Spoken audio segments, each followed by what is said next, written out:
নমস্কাৰ বন্ধু-বান্ধৱীসকল, আপোনালোকক স্বাগতম জনাইছো আমাৰ এই ইউটিউব চেনেললৈ। বন্ধু-বান্ধৱীসকল, ভিডিঅ'ৰ থাম্বনেইলখন চাইয়ে আপোনালোকে নিশ্চয় গম পাইছে যে প্ৰতিজন ৰেচন কাৰ্ডৰ ব্যক্তিয়ে বিনামূলীয়া চাউলৰ লগতে প্ৰতিটো মাহতে 1000কৈ টকা পাব আৰু এই ঘোষণাটো এটা বৃহৎ ঘোষণা কৰিছে কেন্দ্ৰীয় চৰকাৰৰ তৰফৰ পৰা। আৰু কেনেকৈ লাভ কৰিব সবিশেষ জনাম এইটো ভিডিঅ'ৰ জৰিয়তে। তাৰ আগতে সৰু এটা ৰিকুৱেষ্ট, যদি আমাৰ ইউটিউব চেনেললৈ প্ৰথমবাৰৰ কাৰণে ভিজিট কৰিছে প্লিজ চেনেলটো সাবস্ক্ৰাইব কৰি বেল আইকনটো বজাই দিব আৰু ভিডিঅ'টোত এটা লাইক কৰি দিব। কেন্দ্ৰীয় চৰকাৰে ৰেচন কাৰ্ডৰ হিতাধিকাৰীৰ বাবে কৰিলে বৃহৎ ঘোষণা।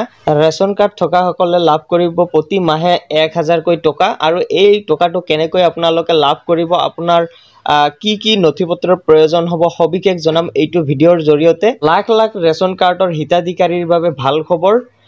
দৰিদ্ৰ পৰিয়ালক আৰ্থিকভাৱে সকাহ দিবলৈ এই সিদ্ধান্ত চৰকাৰৰ। আৰু এই টকাটো লাভ কৰিবলৈ হ'লে আপোনাৰ বাৰ্ষিক আয় যিটো আছে এইটো 2 লাখতকৈ কম হ'লেহে পাব এই টকাটো।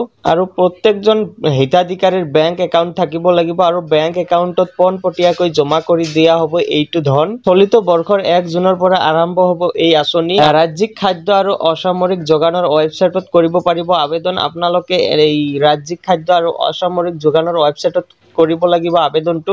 আৰু এই আঁচনিৰ কাৰণে আপোনালোকে কি কি ডকুমেণ্টৰ প্ৰয়োজন হ'ব, আপোনালোকৰ আয়ৰ প্ৰমাণপত্ৰ লাগিব, তাৰপিছতে বাসস্থানৰ প্ৰমাণপত্ৰ আৰু মোবাইল নম্বৰ লাগিব।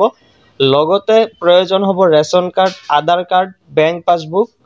এই কেইখন ডকুমেণ্ট থাকিলে আপুনি ইয়াৰ কাৰণে ইলিজিবল হ'ব আৰু আপোনাৰ বাৰ্ষিক আয় 2 লাখতকৈ কম হ'ব লাগিব। কেন্দ্ৰীয় চৰকাৰৰ তৰফৰ পৰা এই আঁচনিটো ঘোষণা কৰিছে আৰু 1 জুনৰ পৰা এইটো বলবৎ হ'ব। আপোনালোকে ৰাজ্যিক খাদ্য আৰু অসামৰিক যোগানৰ ৱেবছাইটত কৰিব আবেদন। আৰু কেনেকৈ আবেদনটো কৰিব লাগে যদি আপোনালোকক জনাব লাগে, আপোনালোকে কমেণ্ট বক্সত জনাব। মই নেক্সট এটা ভিডিঅ'ৰ যোগেদি সম্পূৰ্ণ ডিটেইলছটো দেখুৱাই দিম কেনেকৈ আবেদন কৰিব লাগে।